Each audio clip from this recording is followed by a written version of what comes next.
సనాతన ధర్మ ఫాలోవర్స్కు, నా హిందూ సోదర సోదరీమణులకు, అందులోనూ ముఖ్యంగా సాయినాథుని ప్రియ శిష్యులకు, ప్రియ భక్తులకు నా నమస్కారం అండి.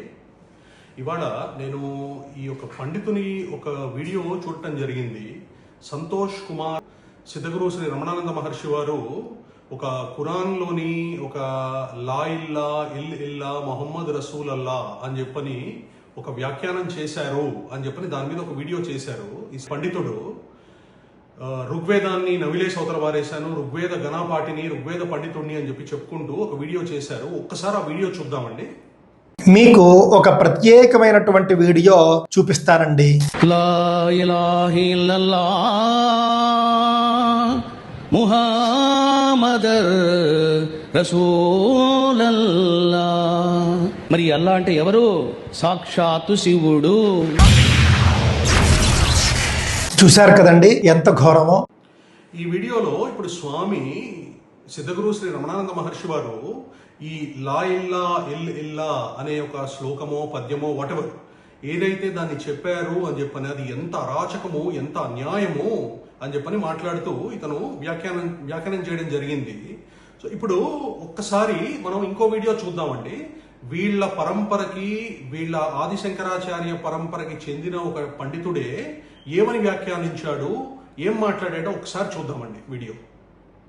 एवं धर्म प्रेमी सज्जनों, जब जगत गुरु शंकराचार्य भी मुसलमानों के बीच में जाकर के उनके प्रेम को समझ सके और इस्लाम की सच्चाई को जान करके इस्लाम को सारी दुनिया में एक इंसानियत का सबसे बड़ा पाठ सिखाने वाला धर्म मानने के लिए लोगों को समझावे कि नहीं है इबादत के काबिल सिवाय परमात्मा के और कोई, లా ఇల్లాహ ఇల్లిల్లాహ్ మొహమ్మద్ రసూల్ అల్లాహ్.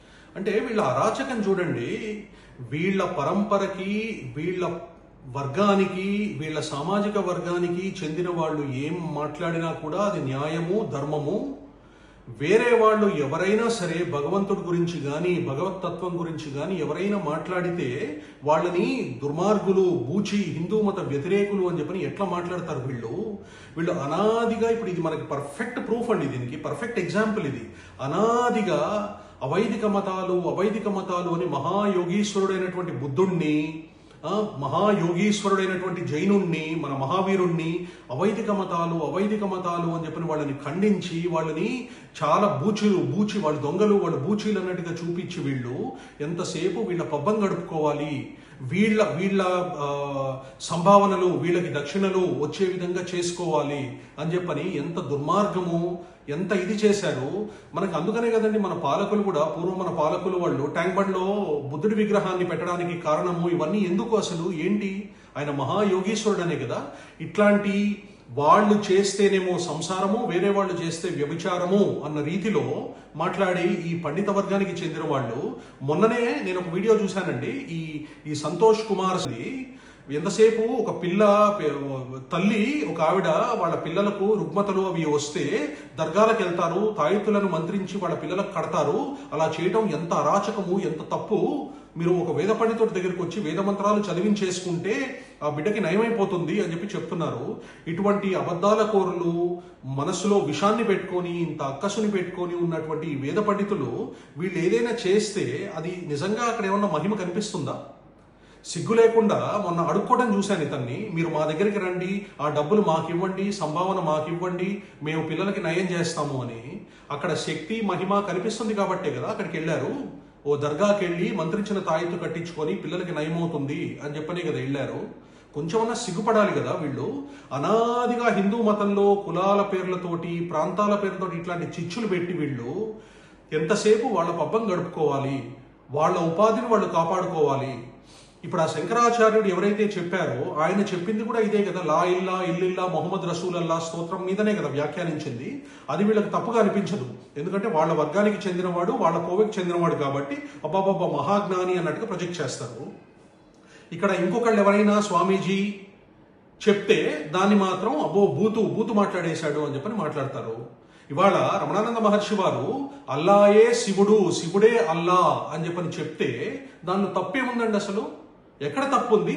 మనము హిందువులుగా శివుడు సర్వ శుభంకరుడు అంటాము, వాళ్ళేమో అల్లా శుభానవతాలా అంటారు.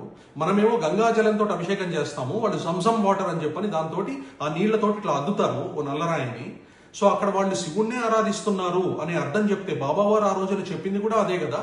అందుకనే గురుస్థానంలో బాబావారి ఇది నా గురువు, నేను ఇక్కడ నా గురువుని సేవించాను, ఇది నా గురుస్థానము అని చెప్పిన ప్లేస్లో ఇవాళ శివలింగం ఉన్నది అక్కడ ప్రతిష్ఠ చేసి.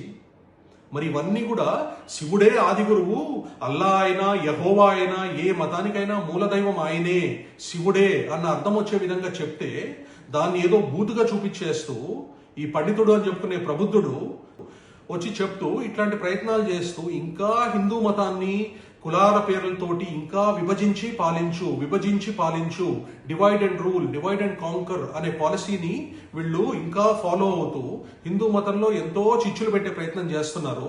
దయచేసి నా హిందూ సోదర సోదరీమణులారా, ఇదే నా విజ్ఞప్తి. ఇటువంటి దొంగ పండితులను, ఇటువంటి వేదం ముసుగులో బతుకుతున్న దొంగ పండితులను ఎంతైనా ఖండించాల్సిన అవసరం మనకు ఉన్నది. వీళ్ళని, ఇటువంటి పండితులని ఎక్కడ ఎంకరేజ్ చేయొద్దు అని చెప్పని నా విజ్ఞప్తి. ఓం నమ శివాయ. ఓం శ్రీ సాయినాథాయ నమః.